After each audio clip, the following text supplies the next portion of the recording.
Em geral, crianças com toque ou tendência a desenvolver toque costumam apresentar outro transtorno associado, transtorno de ansiedade de separação.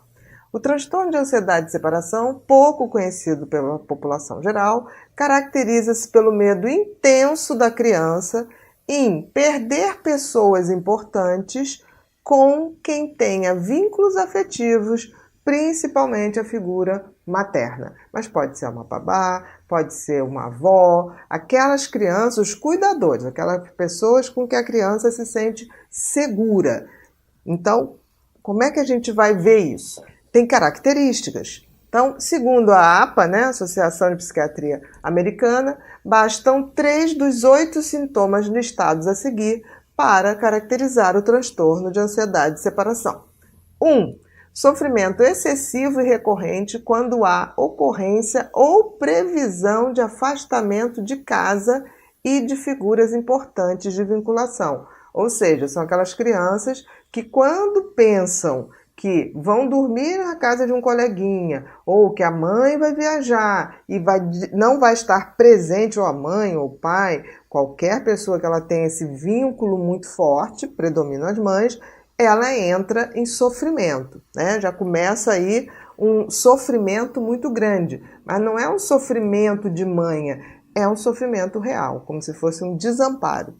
2. Preocupação persistente e excessiva acerca da possível perda ou de possíveis perigos envolvendo figuras importantes de vinculação. Ou seja, a criança está vendo uma notícia que alguém faleceu e aí ela vincula se aquilo pode acontecer com a mãe, ou com o pai, ou com essa figura que ela se sente segura e tem confiança. Então ela começa a ter pensamentos recorrentes de que aquilo pode acontecer com aquela pessoa e começa a ficar extremamente querendo checar onde está a mãe, quanto tempo ela vai levar para voltar. Então isso é muito comum que ocorra. E também do tipo, a mãe ou o pai tem que viajar, tem que fazer uma viagem. E aí ela começa, tipo assim, se teve um acidente de avião, ela começa, se tiver um acidente de avião. Então ela fica o tempo todo quase que marcando no relógio o tempo que aquele pai ou aquela mãe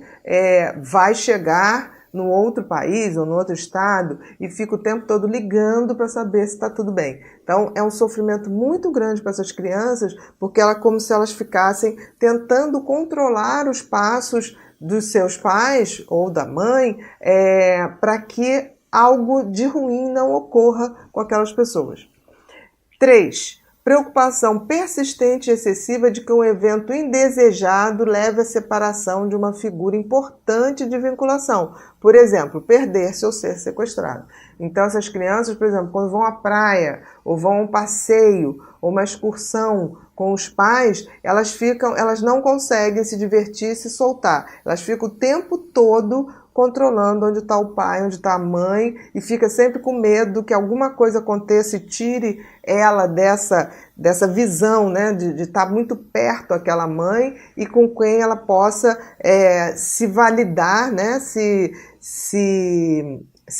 apegar mesmo de uma forma imediata. Então aqueles clubes, né, que os pais costumam ir nas férias, que tem a parte da diversão infantil, essas crianças têm muita dificuldade em participar dessa parte que as crianças ficam, porque é diferente da dos adultos. Então é muito difícil que elas participem das atividades infantis, porque ela tem necessidade de estar muito perto ou ter o pai ou a mãe sob sua visão.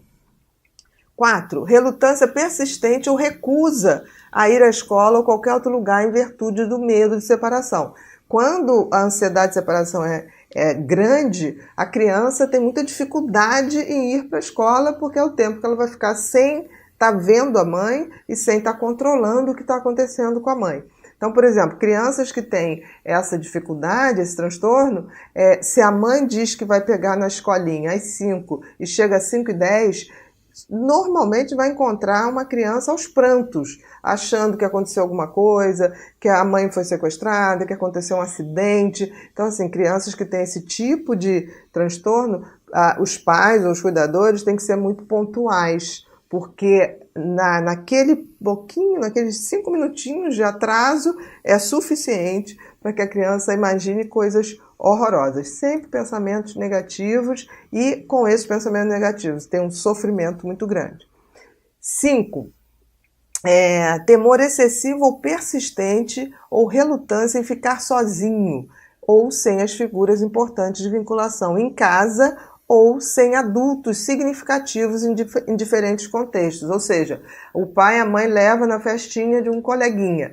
O pai e a mãe não tem como sair, porque ela não consegue ficar sem a presença deles. Ela pode até conseguir ficar, mas o tempo todo tem que estar olhando aquela mãe para ver que aquele adulto de segurança está ali presente. E raramente consegue dormir, por exemplo, fazer a festinha do pijama, né?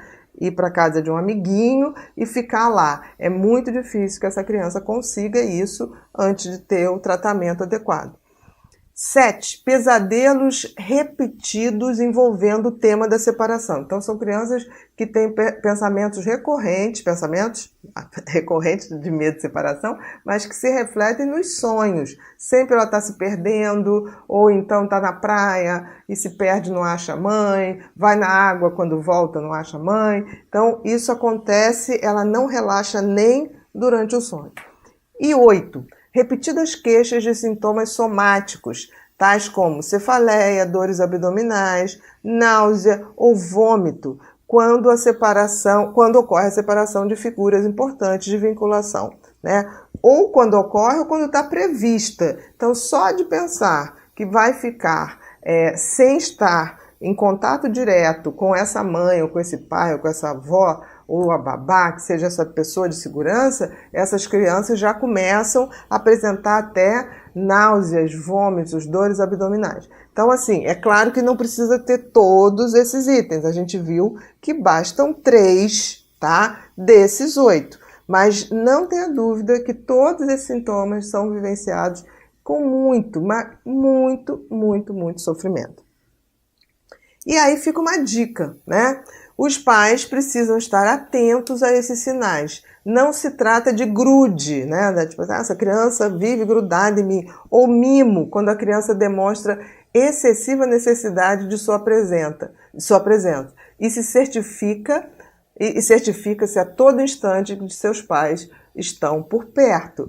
Gente, isso é um transtorno que causa um extremo sofrimento, pode repercutir na não socialização dessa criança, pode repercutir no não aprendizado, porque ela fica na sala de aula, mas pensando coisas horríveis que podem estar acontecendo com esses pais ou essa mãe. Então, é importante que se busque tratamento para evitar, primeiro, o sofrimento dessa criança e também que esse sofrimento acabe não repercutindo em consequências maiores para o aprendizado e para a autoestima e para a construção da segurança individual dessa criança.